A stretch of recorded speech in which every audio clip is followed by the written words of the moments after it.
Good morning, everyone. Thanks for joining us. We're inching to the end of the month, and we're almost there. I'm not going to give it away, but almost. Yeah, we're in the final stretch, and there's still plenty of time to donate if you have those unused miles. And if you have any plans to get outdoors later today, we've got more rain, and you may have been woken up in the middle of the night. Yeah, a we little did shaker. See a nice little shaker through the overnight hours. This is a magnitude 4.7 that did occur shortly after midnight last night, right around Hope. Of course, this was 33 miles south of Anchorage at a depth of 25.2 miles. So I did want to just give you a refresher on that if you happen to feel that earth shaking through the overnight hours. We are waking up to some more rain showers across the region. Those overcast skies remaining with us across South Central. Now, yesterday we managed to see some late day peaks of sunshine. Today, it may not be in the forecast for us to see that, as we are going to hold on to these rain showers and overcast skies for the vast majority of our Tuesday. 40 degrees is where we're currently sitting at, so it is a mild start to the day, but you can see widespread rain has been spreading across the Kenai out towards Prince William Sound. We've got many areas sitting in the 30s and the 40s outside of locations through the Glen Highway. We're seeing temperatures dip down right around 28 degrees in Eureka, but we're largely expected to see this active weather pattern remaining with us. All rain across the vast majority of the region outside of those higher elevations, which could still see that potential for some wintry mix, if not some light snow showers. But at sea level, we are seeing all rain in the forecast, and that's going to stick around with us for a good portion of the day. In inland areas, we're going to hold on to the scattered to periodic rain showers through at least the afternoon hours, and then that activity kind of begins to taper off throughout the evening hours. We'll still see some of that lingering showers, but for the most part, we'll see that better chance for that rainfall accumulation sticking around for the first part of the day. So this is the wettest April that we've been dealing with in roughly 20 years. I'll let you know how much rain we've seen so far this month and what to expect through the rest of the month. Of course, we only have a few more days left. Rain remains with us, though, through the next couple of days. Chilly conditions along the slope. I'll have more details on that in that 7-day forecast for you coming up. This morning's top story, NTSB investigators are working to learn what caused a deadly plane crash on the Kenai Peninsula. Troopers say a single-engine Cessna owned by Smoky Bay Air crashed Monday afternoon. The aircraft was on its way from Homer to Nanwalek. You can see the crash area on this map. 3 people were on board. 2 were killed in the crash, and a 3rd survivor was medevaced to an Anchorage hospital with serious injuries. The NTSB is collecting evidence and says an initial report on the cause of the crash could be released as soon as today. This is a developing story, so be sure to watch for updates on our news app. This morning in Anchorage, police are investigating the death of a young man found inside a parked vehicle in Fairview. Officers responded to a welfare check around 5:30 Sunday morning near East 13th Avenue and Carluck Street. When they arrived, they found a juvenile dead inside the vehicle. APD has not released the victim's name, but confirms this remains an active investigation. Covering the interior, the family of a missing Fairbanks man, Devin Standifer, says he was found dead over the weekend. Standifer's grandmother confirmed to Alaska's news source. The family learned from Fairbanks police that a body was found Saturday evening near Egan Avenue. The police department has not officially identified the body, saying they're waiting for confirmation from the medical examiner in Anchorage. Standifer had been missing since December 7th. Flowers and ribbons now mark the spot where the body was found. For the first time, Anchorage police are speaking on camera about the case of missing Eagle River man Tony Kronos. Kronos disappeared on March 6th, and police are still working to bring him home and hold anyone involved accountable. While details remain limited, investigators tell Lauren Maxwell the case is active and far from over. It's still an active, ongoing investigation. The detectives are working different angles and every piece of evidence that they've gathered. We're not releasing a lot of information because that could hinder the furtherance of this case. When it comes to the case of Tony Kronos going missing, police are not sharing everything they've learned in the investigation so far. Are there some leads that they're pursuing? Can you give us any sense of whether or not? I can't comment on that. Okay. The tip line that was set up, I think, late last week, are you able to say whether you're getting any information from folks? I can't say that either. And they're staying especially tight-lipped about this, a search of the duplex owned by an Anchorage police officer who lives directly behind Kronos. APD conducted the search with the FBI earlier this month. We knocked on the door today for comment from the officer, but got no response.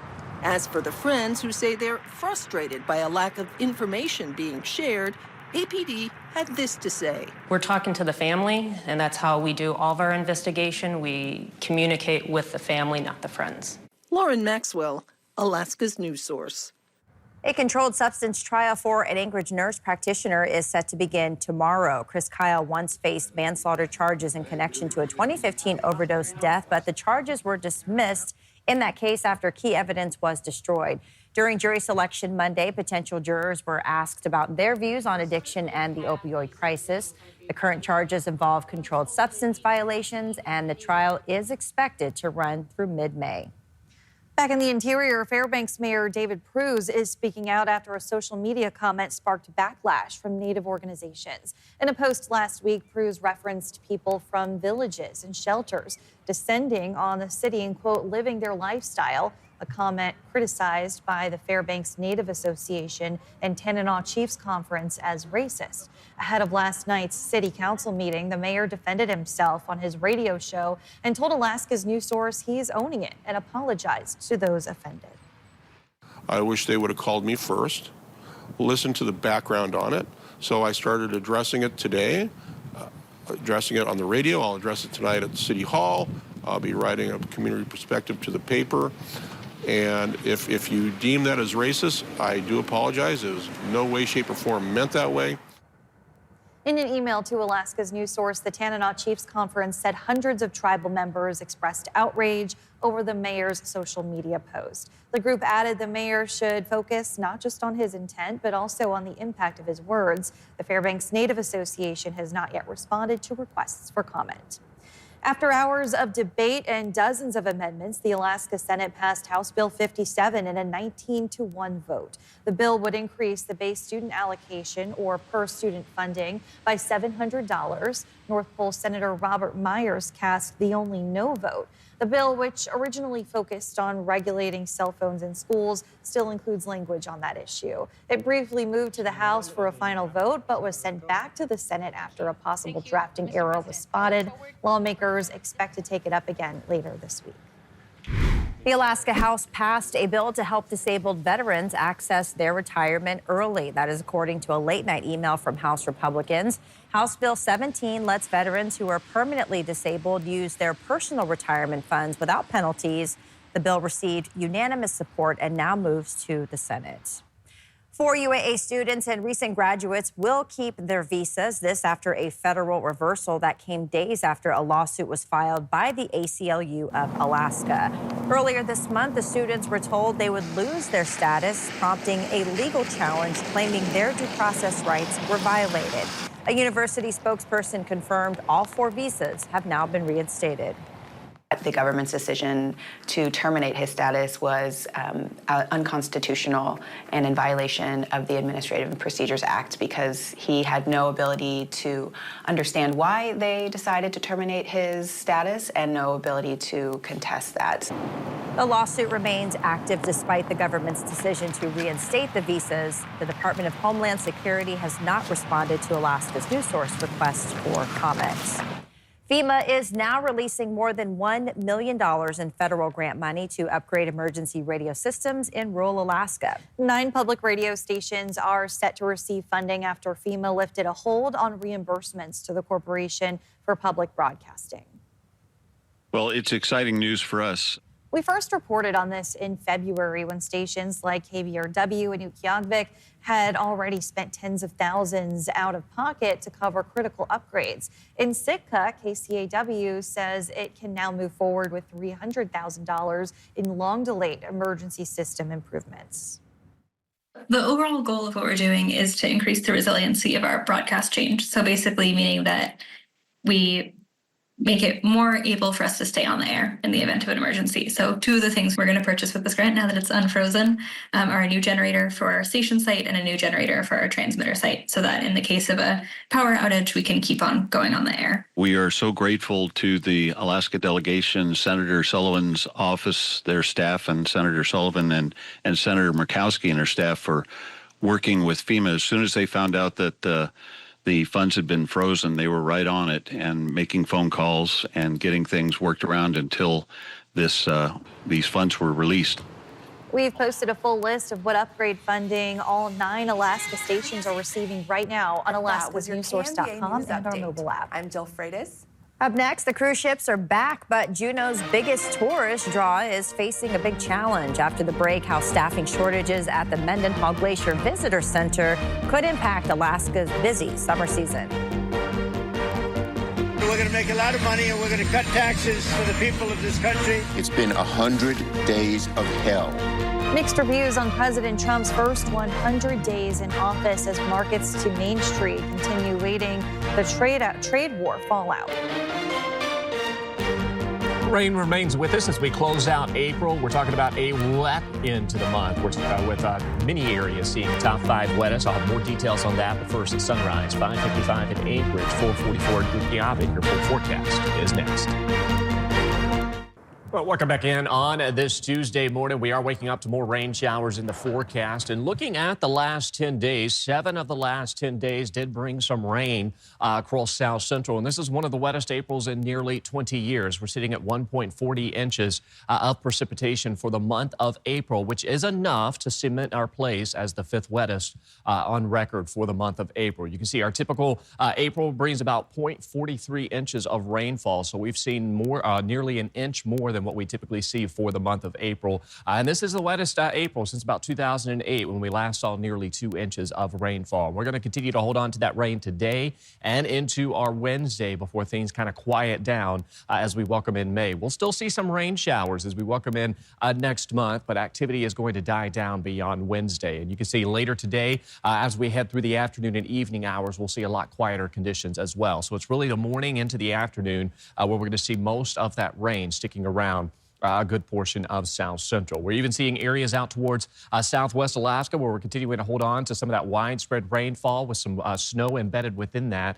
So we're still holding on to some localized areas of some wintry mix as you head out towards southwest Alaska, really just west of Bristol Bay where we're seeing that better opportunity. And then, of course, across South Central, we've got that periodic to widespread rainfall with all locations at sea level seeing rain, some of those higher elevations still holding on to that potential that we could see some scattered wintry mix, if not some light snow showers. So active weather staying with us for the southern coastline for both South Central, Southeast, as well as out towards Southwest Alaska. And this will persist as we close out the month of April and welcome in May. So rain stays with us throughout the remainder of today.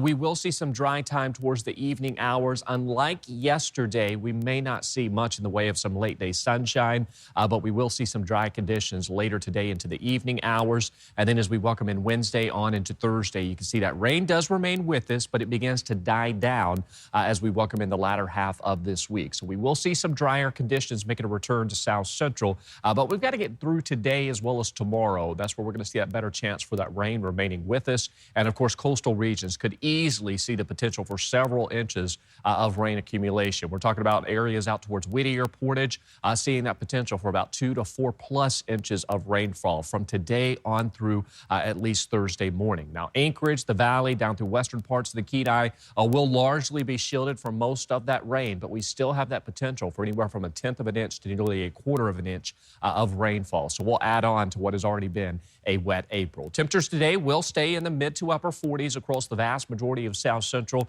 due to those overcast skies and those rain showers that we have in the forecast. You can see 40s and 50s across the Kenai. Breezy winds to be expected. Those winds across South Central today could gust upwards of about 30 miles per hour. So we'll keep with those breezy conditions the next couple of days. We may make a run near 50 in the valley, but for most locations, we'll warm into the mid to upper 40s throughout the remainder of this week. And then as we welcome in the weekend and on into May, you can see those temperatures warming their way back into the 50s with quieter conditions. Looks good. All right. Thanks, Aaron. Well, cruise ship season, it is underway in Juneau, but one of the city's biggest tourist attractions is operating with limited staffing. The Mendenhall Glacier Visitor Center is now running on a skeleton crew after federal layoffs dropped its staff from 28 employees to just 1 earlier this year. Although laid off employees were offered their jobs back in March, city officials say most accepted a federal buyout instead. Forest Service workers, tour group staff, tribal employees, and Discovery Southeast are helping fill the gaps. The center is now open 6 days a week with reduced hours, and city leaders say the impact is already being felt as tour season begins. I think we have more people being surprised early season. And so we're seeing some of those things like refund requests or people hearing that the visitor center's closed and getting off the bus. Hopefully, if we're able to communicate early with people who haven't arrived in Juneau yet, and they're able to kind of recalibrate their expectations. City and borough officials say it's still too early to know how limited hours at the visitor center will affect Juneau businesses or traffic. Alaska's news source contacted the state's congressional delegation. Only Senator Dan Sullivan's office responded, saying that he worked with the Trump administration and the U.S. Forest Service to keep the center open and is not aware of any recent staffing issues.